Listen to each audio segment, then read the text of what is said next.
এবারে পবিত্র বাইবেল থেকে তুমি দাও, আর যে তোমার নিজের জিনিস কেড়ে নেয় তার কাছ থেকে তা যা আশা করো তাদের প্রতি তোমরা ঠিক তেমনি ব্যবহার করো। ধন্যবাদ। স্মরণ সভায় শোক প্রকাশ করে পবিত্র ত্রিপিটক থেকে মঙ্গলবাণী পাঠ করছি।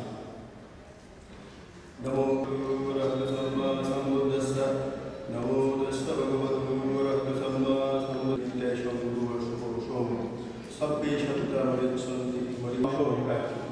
ইহা উৎপন্ন হয়ে আবার নিরুপ্রাপ্ত হয়, ইহা উৎপন্ন হয়ে মরিবে। এটাই হচ্ছে চিরসত্য, এটার কোনো সন্দেহ পথ। অপ্রমত্ত ব্যক্তিরা অমর, আর প্রমত্ত ব্যক্তিরা মৃত শরীর ক্ষয়দর্শ সংস্কার সমূহ ধ্বংসপ্রাপ্ত হয়। সম্পাদন করুন সব্যেই সত্তা সুচিন্তা ভবন্ত জগতে। ধন্যবাদ।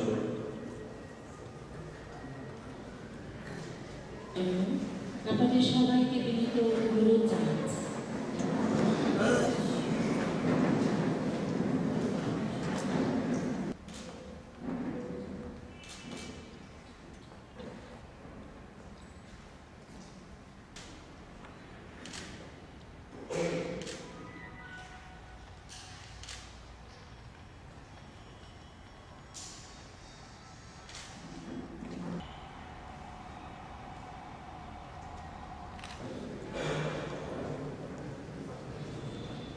আন্তর্জাতিক মাতৃভাষা দিবসে পিতা আব্দুল গনি ও মাতা করিমুন্নেসার অষ্টম সন্তান। এরপর তিনি ভর্তি হন কুমিল্লা হাই স্কুলে। এই বিদ্যালয় থেকে তিনি 1968 সালে মাধ্যমিক সার্টিফিকেট পরীক্ষায় উত্তীর্ণ হন। 1971 সালে মহান মুক্তিযুদ্ধ শুরু হলে ভারতের দেরাদুন তার সহযোদ্ধারা ছিলেন অধ্যাপক আব্দুল মান্নান চৌধুরী, ডাক্তার প্রাণ গোপাল দত্ত, নাজমুল হাসান পাখি ওকে স্বাগত বরণ করেন। রফিকুল ইসলাম 1972 সালে বাণিজ্য বিভাগে স্নাতক ডিগ্রি লাভ করেন। 1995 সালে রফিকুল ইসলাম সপরিবারে কানাডায় mother language lovers of the world তিনি কোফি আনানকে চিঠি লেখেন। তৎকালীন ও বর্তমানে মাননীয় 1999 সালে 17 নভেম্বর 21 ফেব্রুয়ারি অর্জন করে আন্তর্জাতিক মাতৃভাষা দিবস। মুক্তিযোদ্ধা ও আন্তর্জাতিক মাতৃভাষা দিবসে প্রস্তাবক রফিকুল ইসলাম দুরাইলাম এবং অসংখ্য গুণ অভিনয় রেখে গেছেন। এই গীতি বাঙালির মৃত্যুতে মরহুম রফিকুল ইসলামের একটি সাক্ষাৎকার আন্তর্জাতিক মাতৃভাষা ইনস্টিটিউটের Bangladesh. And I came to Canada in 1995. After coming to Canada, I understand that the people in Bangladesh, they love their mother languages. And this protected their own. Therefore, through Mr. Kofi Annan, the then Secretary General of the United Nations, requesting it to declare International Mother Language Day, respecting all languages. Okay. And in that letter, did you mention any date? Like, did you mention that the United Nations should? There was, in fact, two requests. One request is to declare an International Mother Language Day, honoring all languages of the world. 21st of February. The Bangla was, in fact, Bangla language was at the verge of. They are facing some problem, and they express their love in a very high level and protected their languages. And 21st of February is a very significant day. Can you tell us a little bit in details what happened it didn't happen that way. If you can tell us a little bit of the history of it, about like how it happened, that would be very helpful for us. It is not an individual, not an organization, only a membership. So, about the process that is not possible, then a way of respecting all other languages. So, other language lovers, other people who love their other languages, then we thought that okay, we'll form a member of 10. We found that so many people became interested. Then although we thought that we will take up same level, at that time Mr. Salam, head of the network, and then sent the letter to the United Nations. But at that time we made he was the Permanent representative, candidate for permanent representative to United Nations, we request Foreign Ministry for the approval. It took long time to get the approval. Contact Foreign Ministry many times, but of things to the Paris that you are requesting, but if you are percent for that, gentleman, send the letter to him that, and I asked for the the city. One name is Anna Maria Pano, who is very specialist. Then you forward বীর মুক্তিযোদ্ধা, বীর গাথা, নিয়ম জানতে। অনেকেই সেটা জানেন, পারেন, নিজের বাতাসটুকু ফুরিয়ে যাওয়ার বাঙালি বা বাংলাদেশের মধ্যে সীমাবদ্ধ নয়, সারা পৃথিবীতে আজকে আমাদের গৌরব গাথা, আমাদের রক্তদানের ইতিহাস, আমাদের লড়াইয়ের সংগ্রাম, আমাদের মায়ের ভাষাকে ভালোবাসা, যে অধ্যত্ব, তা সারা পৃথিবীতে স্বীকৃত হয়েছে। সারা পৃথিবীর মানুষকে আমরা আজকে বলছি, তোমরাও তোমাদের মাতৃভাষাকে ভালোবাসো, তাকে চর্চা করো, তাকে রক্ষা করো।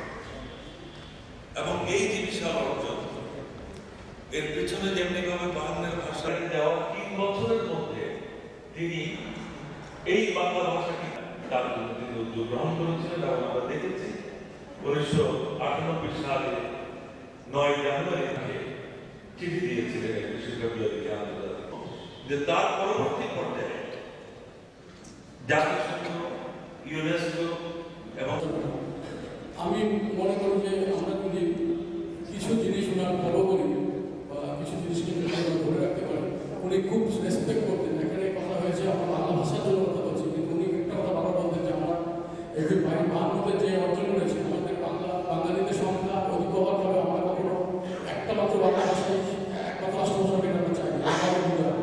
আমাদের থেকে যেন আমাদের দেশে যে অন্যান্য ছোটো ছোটো ভাষা আছে, তারা যেন কখনো যেন নিগৃহীত না হয়, কোনো যেন যেতে না পড়ে, সে সমস্ত ভাষা রক্ষা করার দায়িত্ব আমরা যেন এইটা যেন আমাদের বাঙালিদের ভিতরে যেন আমরা থাকি। আমার রিকোয়েস্ট হচ্ছে যে রফিক ভাইকে চেতনা যদি লালন করতে হয়, ওনার স্বপ্ন ছিল ওইটা। আমরা যেন সবাই সরকারের শিক্ষামন্ত্রী এসে ওনাকে প্রচণ্ড রেসপেক্ট করি। আমি চাবো যে এটা যেন আমাদের বাঙালিদের মাধ্যমে যেন আমাদের অন্য কোনো ভাষাভাষী যেন কোনো ইয়ে না হয়। আমরা ভাষার জন্য পৃথিবীকে পরিচালিত, ভাষার জন্য পরিচিত আমরা গোটা বিশ্বে।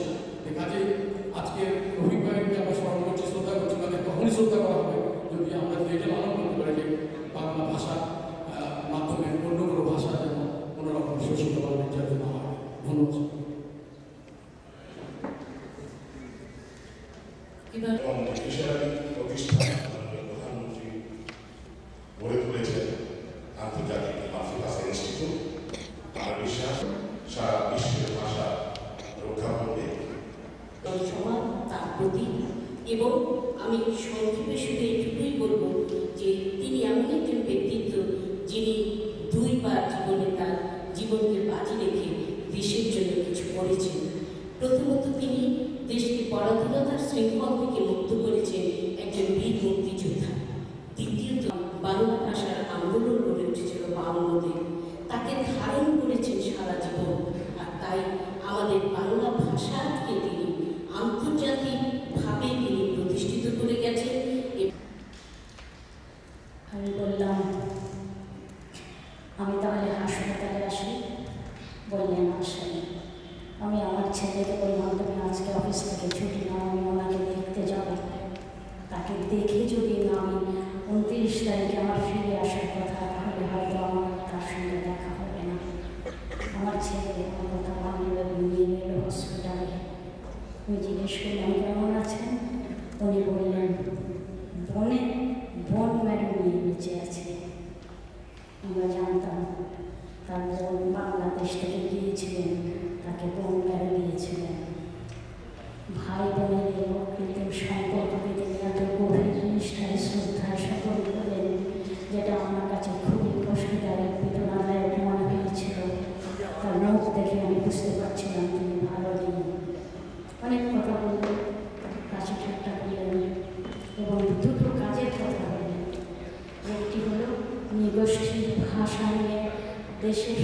আপনি একটি টিভি অনুষ্ঠানের ব্যবস্থা করবেন, যেন প্রতিটি নৃগোষ্ঠীর ভাষা কী, কেমন, কীভাবে সেটা তারা ব্যবহার করে, কতটা বিলুপ্ত হওয়ার হাত থেকে রক্ষা পাচ্ছে সেই জায়গাটা দেখবেন।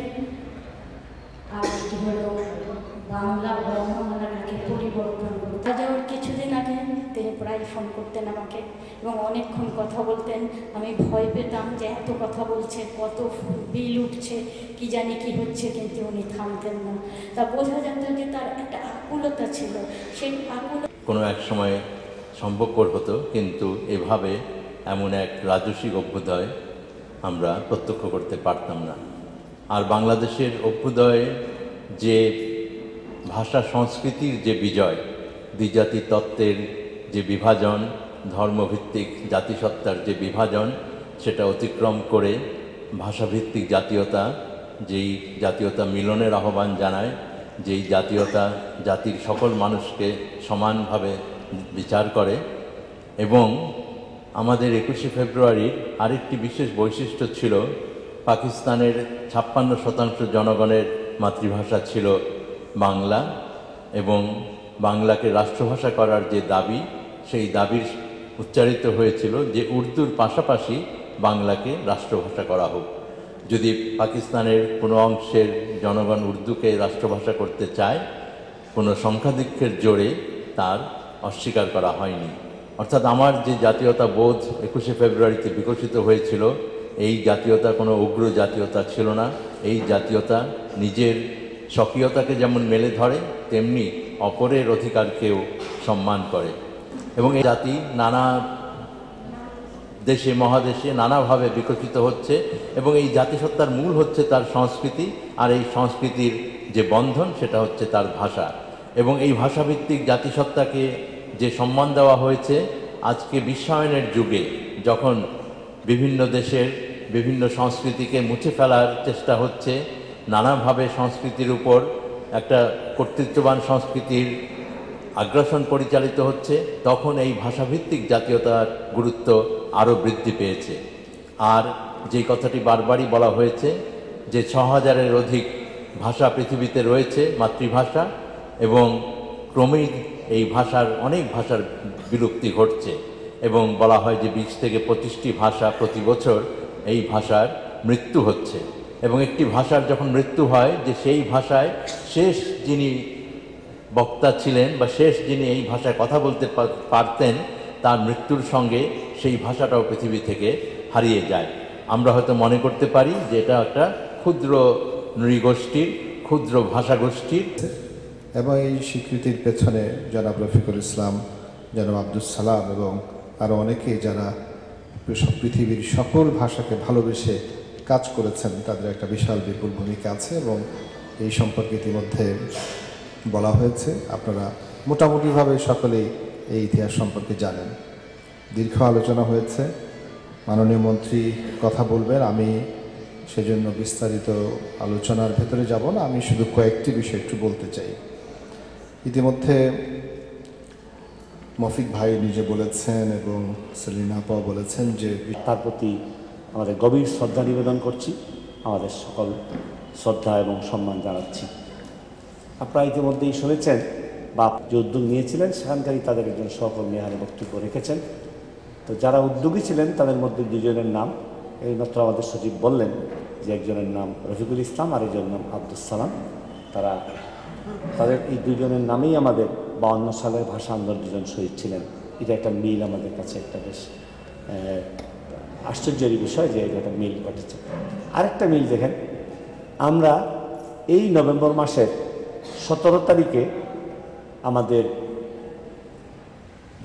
ইউনেস্কোতে বাংলা ভাষার এই প্রতীক দিবস 21শে ফেব্রুয়ারিকে আন্তর্জাতিক মাতৃভাষা দিবস হিসাবে ঘোষণা করা হয়, এবং আমরা সেই দিনটি এখানে উদযাপন করি। সেই দিনে একটা সভা হয়েছে, আপনারা অনেকেই উপস্থিত ছিলেন।